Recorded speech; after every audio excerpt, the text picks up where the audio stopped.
Maligayang pagbabalik sa Rai Movie Recaps. Narito na naman po tayo para sa isa na namang magandang pelikula na pinamagatang Geostorm na napalabas noong 2017. Kaya't ano pa ang ating hinihintay, sit back, enjoy and relax love you. Kahit ilang beses binalaan ng mga siyentipiko ang sangkatauhan tungkol sa pagbabago ng klima, walang nakinig. At pagsapit ng taong 2019, isang serye ng mga bagyo, buhawi, baha, at tagtuyot ang nagdulot ng pagkawasak sa buong planeta. Matapos mawala ang ilang lungsod, nagsama-sama ang mga pinuno ng mundo, sa pangunguna ng US, at nakahanap sila ng paraan para ma-neutralize ang mga bagyo sa pamamagitan ng libu-libong satellite, bawat isa ay nagpapatupad ng mga countermeasure na idinisenyo upang maapektuhan ang mga pangunahing elemento ng panahon. Ang lambat na ito ng mga satellite ay kilala bilang Dutch Boy at idinisenyo ni Chief Architect Jake. Sa ngayon, ito ay isang pag-aari ng US, ngunit sa loob ng 3 taon, ang Dutch Boy ay ililipat sa isang internasyonal na konseho. Isang araw, tinawag si Jake sa isang pagdinig sa pagdidisiplina sa isang subcommittee ng Senado ng US dahil sinuntok niya ang isang federal na inspector at dinala ang Dutch Boy online ng walang pahintulot. Hindi tinanggap ni Jake ang pagbulyaw at natugunan ang kanilang mga salita sa SAAS. Hindi pinapansin ang mga text mula sa kanyang kapatid na si Max, na humihiling sa kanya na huminto, paliwanag ni Jake. Sinuntok niya ang opisyal dahil hindi siya tumigil sa paghawak sa mga bahagi ng makina na halos pumatay sa kanya at na-activate niya ang Dutch Boy upang ihinto ang isang serye ng mga bagyo na pumatay sa libu-libong tao. Walang pakialam ang Senado. Gusto lang nilang maging masunurin si Jake, kaya napagpasyahan nilang magpadala sila ng mga bagong staff sa istasyon para bantayan ang mga bagay-bagay at kailangang tanggalin ni Jake ang ilan sa mga lumang miyembro ng koponan. Nang matapos ang meeting, nakasalubong ni Jake si Max na nagtatrabaho sa ilalim ng US Secretary of State. Napili si Max na mamahala sa Dutch Boy, at nagpasya siyang tanggalin si Jake dahil sa tingin niya iyon ang pinakamagandang bagay para sa proyekto. Si Jake ay nalulungkot sa pag-aaral. Magagawa ito ng kanyang kapatid sa kanyang pamilya at hindi na siya kinakausap muli. Pagkalipas ng 3 taon, ang isang pangkat ng UN na nakatalaga sa Afghanistan ay nakakuha ng ilang kakaibang pagbabasa sa kanilang mga scanner at pumunta upang suriin ang isang nayon sa malapit. Sa kanilang pagkabigla, ang buong lugar ay nagyelo at ang mga tao ay patay. Ipinapadala sa amin ang recording ng paghahanap na ito. Sumasang-ayon si Pangulong Palmer at ang kanyang pangkat. Dapat itong ilihim sa ngayon. Mayroong katibayan na ito ay sanhi ng Dutch Boy, ngunit ang mga politiko ay hindi nais na isara ito dahil ang press ay agad nasasabak dito upang mahanap ang dahilan. Iminumungkahi ni Max na magpadala ng isang tao upang suriin ang malfunction. At sinabihan siya ng kalihim ng estado na si DCOM na kunin si Jake para sa trabaho dahil gaano man kayo ni Max ang kanyang kapatid, si Jake pa rin ang nakakaalam ng istasyon. Samantala, sa Dutch Boy, ang satellite na responsable para sa Afghanistan ay bumalik upang suriin. Inhinyero, nakahanap si Habib ng kakaibang petsa sa kanyang hard drive at nagpas siyang gumawa ng kopya na itinago niya sa kanyang locker. Pagkatapos, sinubukan niyang bumalik sa trabaho, ngunit nang pumasok siya sa isang bakanteng silid, biglang nagkulong ang mga pinto sa paligid niya at nabasag ang mga bintana. Si Habib ay pinatalsik sa kalawakan at namatay kaagad. Kinabukasan, binisita ni Max si Jake na nakatira sa Florida pagkatapos ng kanyang diborsyo at nakuha ang kanyang anak na si Hannah. 2 katapusan ng linggo sa isang buwan. Hindi. Gustong makita ni Jake si Max at sinubukan siyang paalisin, ngunit sinabi sa kanya ni Max ang tungkol sa Afghanistan at ang aksidente sa airlock na hinihiling sa kanya na sumali muli sa proyekto.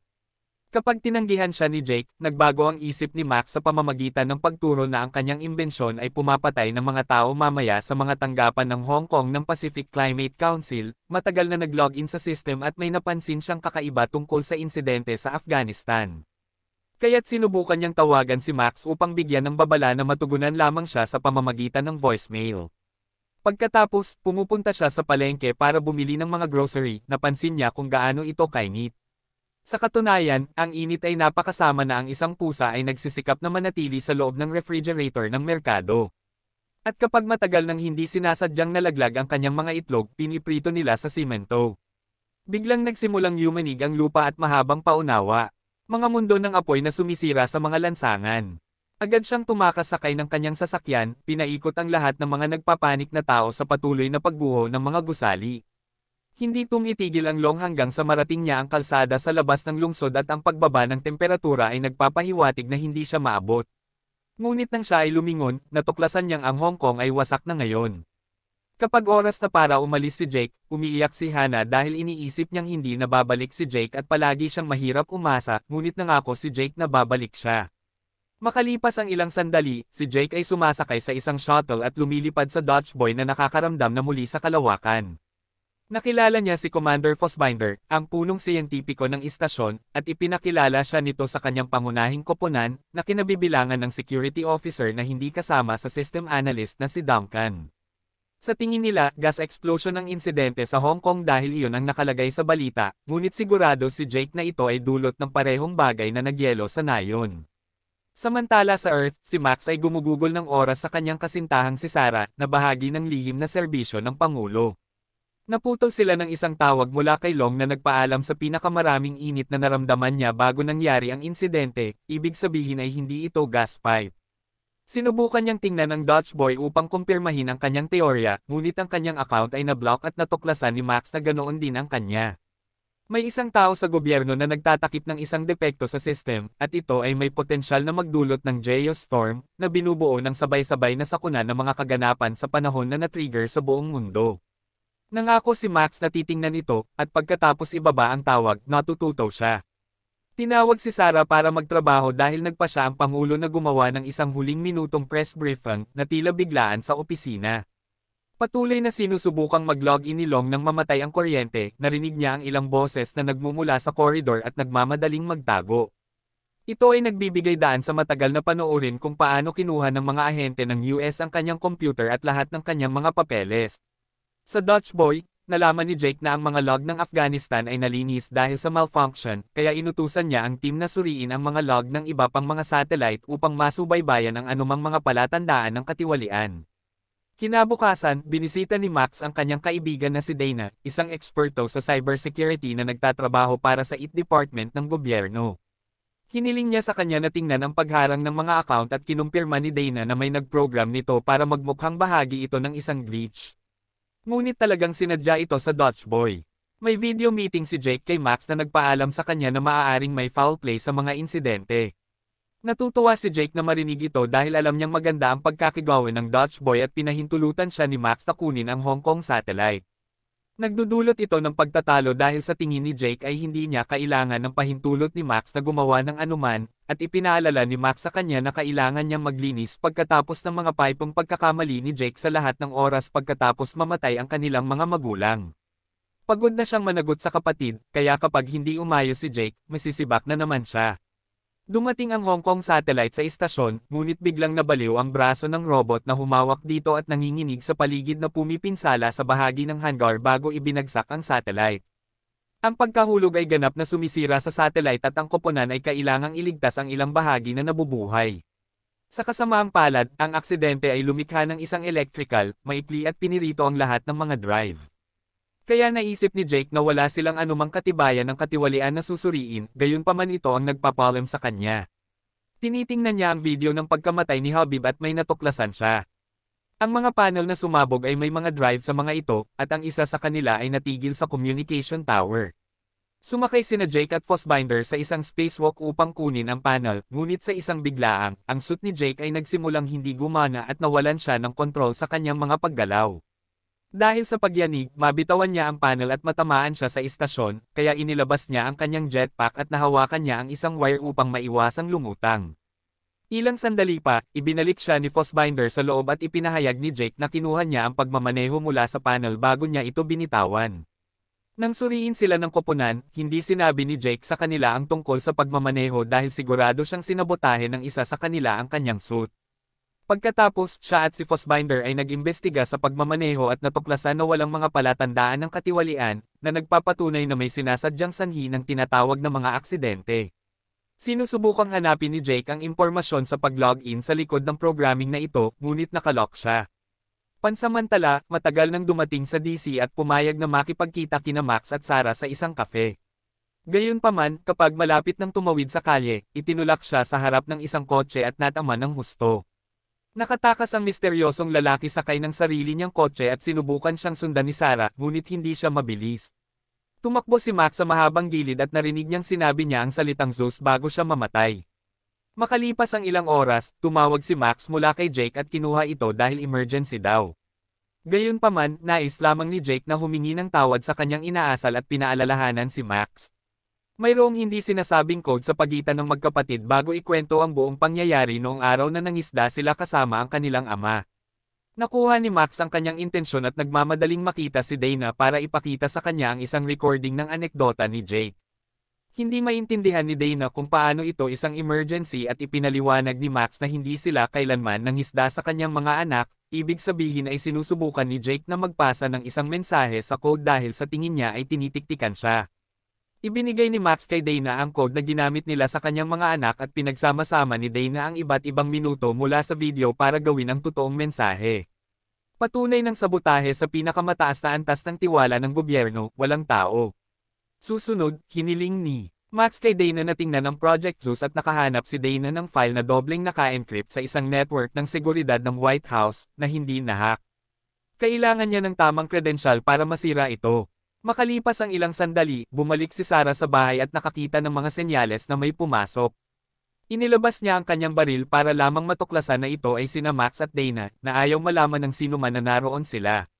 Hiniling ni Max kay Sarah ang kanyang mga kredensyal upang magnakaw ng impormasyon, at noong una, tumanggi si Sarah dahil ito ay paglabag sa kanyang panunumpa, ngunit nagbago ang isip niya nang sabihin ni Max na kung humihiling siya ng isang bagay na seryoso, ito ay dahil ito ay napakahalaga.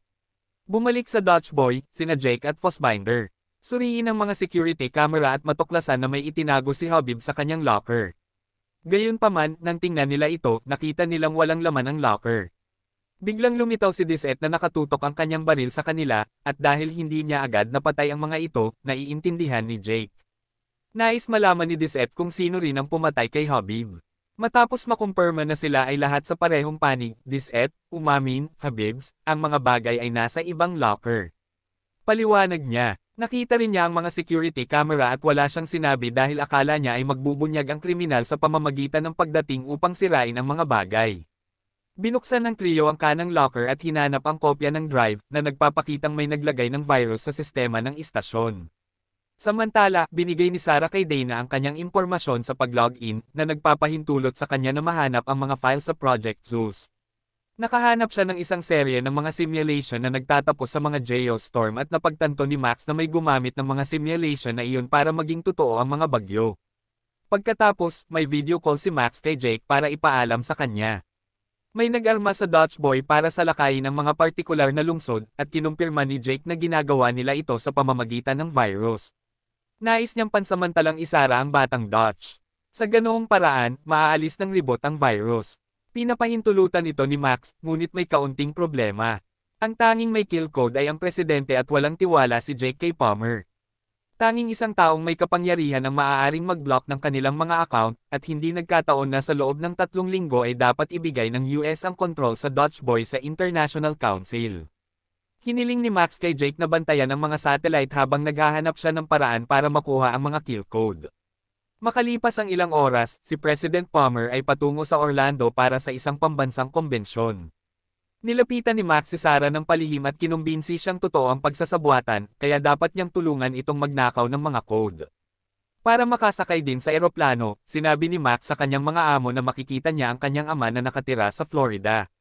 Sa sandaling iyon, ang Dutch Boy ay nakatanggap ng mga mensahe ng babala na nagpapahiwatig na 200 satellite ay hindi gumagana. Karamihan sa kanila ay malapit ng kritikal. Ang mga kahihinatnan ay makikita sa lupa.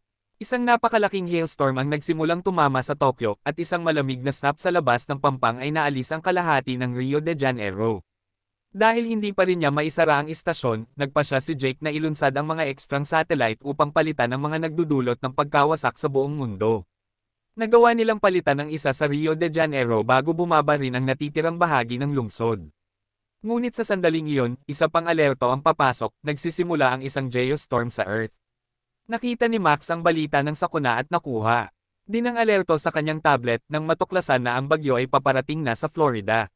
Susunod, lumapit si DM sa kanya para ituro. Alam niyang patay na ang tatay ni Max at hinihiling niyang malaman ang katotohanan. Sinabi sa kanya ni Max na ang presidente ang nasa likod ng paparating na geostorm, ngunit may masamang balita si Decem. Hindi nila makuha ang mga code mula kay Palmer dahil ang Pangulo mismo ang code. Kailangan nila ang kanyang mga fingerprint at ang kanyang mga mata upang i-activate ang shutdown kaya wala silang ibang pagpipilian kundi subukang mga tuwiran sa kanya sa sandaling iyon. Nagulat ang Dutch Boy crew nang matuklasan na ang istasyon ay nagpasimula ng self-destruct sequence sa sarili nitong. Sinusubukan nilang i-override ang command ngunit na-lockout sila ng system at napagtanto ni Jake na ang tanging may kaalaman na gawin ito ay Duncan habang ang istasyon ay nagsisimulang sumabog sa isang lugar sa isang pagkakataon. Sinabihan ni Jake ang crew na lumikas bago harapin si Duncan. Nadatnan niya siyang nakakomputer pa rin at sinimulan siyang bugbugin, ngunit may baril si Duncan na nakatago sa ilalim ng kanyang mesa at ginagamit ito para maalis si Jake sa kanya. Pagkatapos ay inamin ni Duncan na inilagay niya ang virus sa system at tinanggap niya ang tiwaling bayad mula sa gobyerno. Nakakatawa kasi ang sweldo ng software engineer niya. Inamin din niya na gusto niyang panoorin ang mundo na nasusunog. Mabilis na kumilos si Jake para desarmahan si Duncan at bugbugin muli. Ngunit nakuha ni Duncan ang baril at sa pakikibaka ay hindi niya sinasadyang nabaril sa isang bintana. Kaagad na tumakbo si Jake sa isa pang silid at nilock ang pinto habang si Duncan ay inilabas sa kalawakan. Bumalik sa Florida, dinala ni Deacom si Max sa isang espesyal na silid na nagsasabing kakausapin nila ang presidente doon, ngunit ang lahat ng ito ay isang bitag. Lumalabas na si Deacom ang aktwal na masamang tao at walang alam ang Pangulo, kaya sinubukan niyang barilin si Max para sa masyadong maraming nalalaman. Nakatakas si Max sa isang pintuan sa likod at nakipagkita kay Sarah, na ipinaalam sa kanya na papatayin ng bagyo ang lahat ng tao rito, ibig sabihin ay aalisin ni Deacom ang lahat ng mga kandidato sa pagkapangulo sa isang pagkakataon.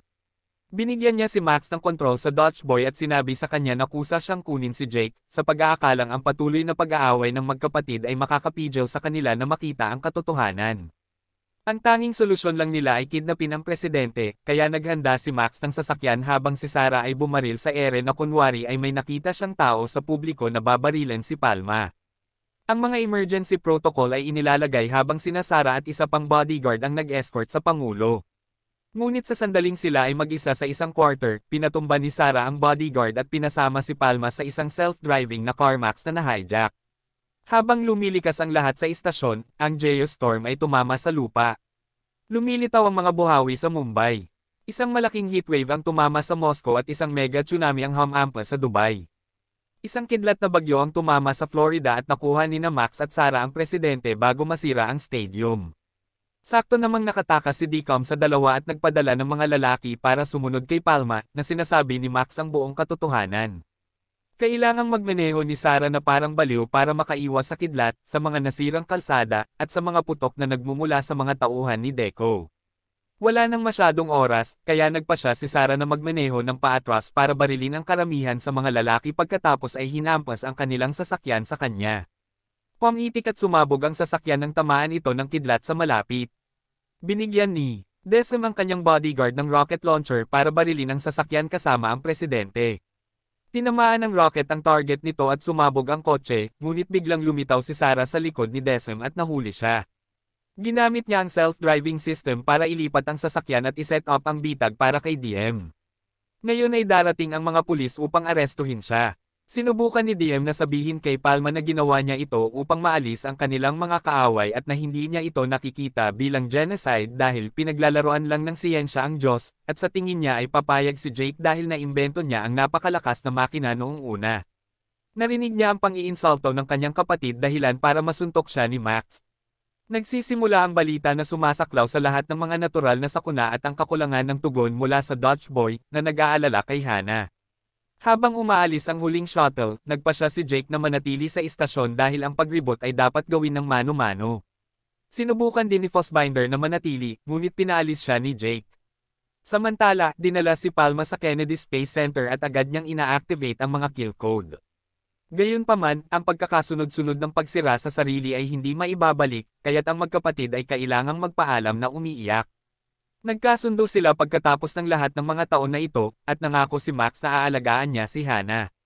Habang ang istasyon ay patuloy na nagwawasak sa sarili. Tumakbo si Jake para isuot ang kanyang astronaut suit at sinubukang abutin ang computer, ngunit hindi matanggap ng pinto ang kanyang code. Sa kabutihang palad, nagulat siya nang matuklasan na si Bender ay nanatili, at alam niya ang isang alternatibong paraan upang umalis. Magkasama, naabot nila ang computer at mano-manong ginagawa ang pagribot.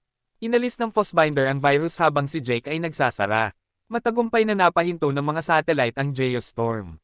Sa sandaling iyon, ang silid ay sumabog at sina Jake at Fassbinder ay naiwan na lumulutang sa labas. Pinanood ni Jake na mamatay ang kanyang nilikha at nadiskubreng may natitira pang satellite. Kaya't hinayaan nilang kumaway ang pagsabog, itulak sila patungo dito. Ang duo ay namamahala upang makapasok sa loob, ngunit pagkatapos ay natapos ng istasyon ang pagsira sa sarili nito at ang NASA ay nawala ng kontak sa kanila. Kaya, hindi nila makontrol ang satellite upang maibalik ito. Isang liwanag ang biglang lumitaw sa screen na bumubuo ng Mayday pattern. Lumalabas na ang satellite ay itinulak palayo ng pagsabog, ibig sabihin ay maayos sina Jack at Fassbinder. Ang isa sa mga evacuation shuttle ay babalik upang kunin ang mga ito, at makalipas ang ilang oras, lahat ay ligtas na nakabalik sa Earth. Muling nakipagkita si Max kay Jake at mayroon silang unang yakap sa mga taon. Pagkalipas ng 6 na buwan, nangisda sina Jake, Max at Hannah at nababagot ito. Sa wakas, nauunawaan kung bakit hindi sila kinuha ng ama ng kapatid noong una. Babalik si Jake sa kalawakan sa loob ng 1 linggo para magtayo ng bagong istasyon at minsan sa huling masayang sandali kasama ang kanyang pamilya, ngunit nangako siyang babalik siya. At dito na nga nagtatapos ang pelikula natin para sa araw na ito. Maraming salamat sa panunood.